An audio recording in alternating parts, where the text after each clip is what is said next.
I have strong reason to believe that the UFC is intentionally rigging the Michael Chandler and Paddy Pimblett fight, and this is no surprise. And I also think this is the first step in a massive plan that the UFC has. Dana White at this point is like Dr. Evil from the Austin Power movies. I could not believe what I found, guys. Obviously, we know Dana White announced Michael Chandler and Paddy Pimblett, right? And I'm excited for this fight. I've been saying for a while when fans were first discussing this matchup, I said, look, this is an even matchup, right? I mean, Michael Chandler obviously hits very hard, and, you know, he's a little bit older. Paddy Pimblett, the younger fighter, yes, but does get caught, and it's made to be an exciting matchup, especially 5 rounds. But I also said, look, I kind of feel bad for Michael Chandler, dude, because, like, at the end of the day, this guy waited years of his life now, you know, waiting for this Conor McGregor fight just to never happen. I get it. It's Michael Chandler's choice, but still, I still do feel bad for Chandler. And then even seeing clips like this of him being so confident back in the day. Anybody in the sport of mixed martial arts, whether they are lying to you or not, or you think they're telling you the truth, they would have done exactly what I did. They're all full of envy of my enviable position that I'm in right now. But so was I. I mean, I was one of those people still believing Conor McGregor was going to fight in December 2023. So honestly, me and Michael Chandler were like the only fools believing this. And I just got to throw my hands up and say I'm wrong, just like Michael Chandler is. Now I'm about to get into the big thing, guys, but I want to let you guys know that I have been way more active on my Twitter. You guys should go follow me there. And I'm also going to be live on the channel at 4:30 p.m. on Saturday reacting to the boxing card and that UFC card. Click the bell icon to get notifications for this stream, and also comment in the comment section below your best non-MMA or combat sports related question, and you'll be featured on the stream. And because of how excited I was about this matchup, I was looking up some stuff online, you know, looking up, you know, seeing Michael Chandler did an interview with Brett Okamoto with ESPN, and I was like, yeah, let me go watch it. Let me go throw this thing on, not expecting anything. And there was something in this interview that really got my attention. It does sound like the timing of it, the date of it actually came up not out of left field, but just it wasn't this long drawn up thing where you knew about it months ahead. So just kind of tell me how this fight came together. Yeah, it's a good question.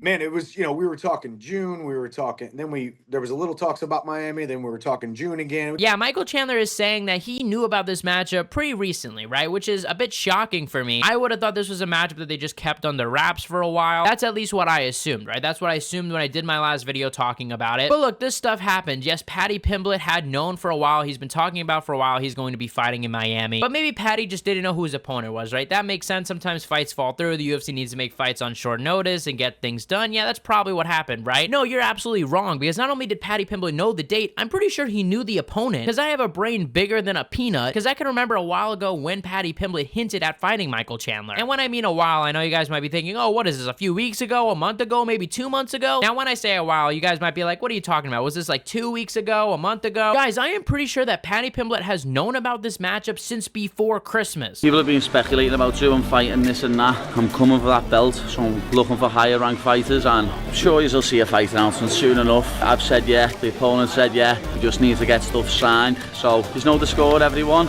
Like, comment, subscribe, and I'll see you at the top. Saint Nick didn't even finish stuffing his sack before Paddy Pimblett knew about this fight. I mean, see you at the top, for those of you guys that don't know, is the clear Michael Chandler catchphrase. It's what he puts on his merch, what he puts on social media, what he says in the post-fight interviews, and the fact that this matchup was pretty much rumored for weeks on weeks on weeks, it leads me to believe that there were long talks about this matchup happening, and that they did want to have this to happen in Miami. And like I said, this video was uploaded December 23rd, 2 days before Christmas. So you guys have to ask yourself this: why would the UFC not tell Michael Chandler and tell Paddy Pimblett? There's one obvious reason. It's the same thing they did to Aljamain Sterling when he fought Sean O'Malley. It's the same thing they're doing with Magomed Ankalaev, having him fight through Ramadan. They're trying to make the biggest fights possible, and this is where I am going to tell you guys, I think I figured out their secret plan. I mean, I think the UFC has a huge plan for Paddy Pimblett, and it's something I didn't really even think about, right? Because Paddy Pimblett is so far from the title, but we know that Ilia Topuria is moving up to lightweight now, and we know that he most likely is going to fight Islam Makhachev. I saw a lot of people disagree with me in the comments and say that he is not. I'm pretty confident that this would happen, seeing that, number one, you know, there is no really clear number one contender if they're not going to give it to Arman Tsarukyan. Islam's fought Charles Oliveira already, and Ilia Topuria would be a new name, and let's be honest, that is the biggest fight the UFC can make right now. Charles Oliveira is probably my favorite fighter, guys, and it's bigger than a Charles Oliveira rematch. It is bigger than an Arman Tsarukyan rematch. Ilia Topuria versus Islam Makhachev is going to be, like, crazy. I mean, the hype around this, I mean, I'm thinking about my own channel, like, please, can we make this fucking fight? But seriously, guys, like, if Ilia Topuria does manage to beat Islam Makhachev, which is a huge if. I'm not even saying that, you know, Ilya is going to beat Islam. I talked about that in yesterday's video, so go check that out. But if Ilya Topuria beats Islam Makhachev and Paddy Pimblett beats Michael Chandler, that is a huge fight. Why? Because obviously they have that beef that stemmed like 3 years ago. Like, I cannot believe that we have come full circle. Like, this is like some sort of like fan fiction or something. Like, if I would have heard this 3 years ago, I'd say that is one of the most unrealistic sequence of events ever. But somehow it happens because, yeah, sometimes just real life is crazier than fiction, because it looks like we might have a full circle moment to have this fight. And also, let me just state, I think that we're probably going to see this fight no matter what, especially if Ilya loses to Islam and Paddy Pimblett beats Chandler. I think that's probably the next fight. I'd say our chances of seeing Topuria versus Paddy Pimblett this year are pretty high. But Michael Chandler and Paddy Pimblett, right? I mean, like I said, I think Michael Chandler is getting done dirty by the UFC. It makes sense because obviously Paddy Pimblett, he is a young guy and he's a very popular guy, especially in the UK, and Michael Chandler's best days are behind him, right? I mean, he's older, right? And by the time he would get a title shot, he would be way too old probably to compete, unless he just starts taking like just quick short notice fights and just speed runs this stuff. More likely than not, Michael Chandler is never fighting for a title again. And I actually like Michael Chandler, so I'm not even a hater of Chandler. This is just what it is. And it sucks because I think if Michael Chandler loses to Paddy Pimblett, I really don't see him getting a big fight like a Conor McGregor fight or anything like that. He's probably just gonna get another lightweight contender that's gonna probably be him. Like, to be honest, I envision the fight like Michael Chandler being super aggressive like he usually is, and Paddy not being able to take him down because also Chandler has good wrestling. And if that happens and Paddy Pimblett is against the cage, can he protect himself? I mean, usually he has his chin up. I mean, I don't know. I think the fact that it's 5 rounds actually favors Paddy, to be honest, because Michael Chandler usually has, you know, this explosive movement, but it doesn't usually last long because of how explosive it is. Plus, keep in mind, Paddy Pimblett has gone 5 rounds in Cage Warriors, actually twice. So he has that experience, so I think that'll help him, and I think that he could potentially beat Michael Chandler if it gets to the later rounds. That's my opinion. But I'm still excited for the Paddy Pimblett and Michael Chandler matchup. The build-up's gonna be fun, and, you know, Michael Chandler's already posted these video trolling Paddy Pimblett, so you know it's gonna be a good promotion.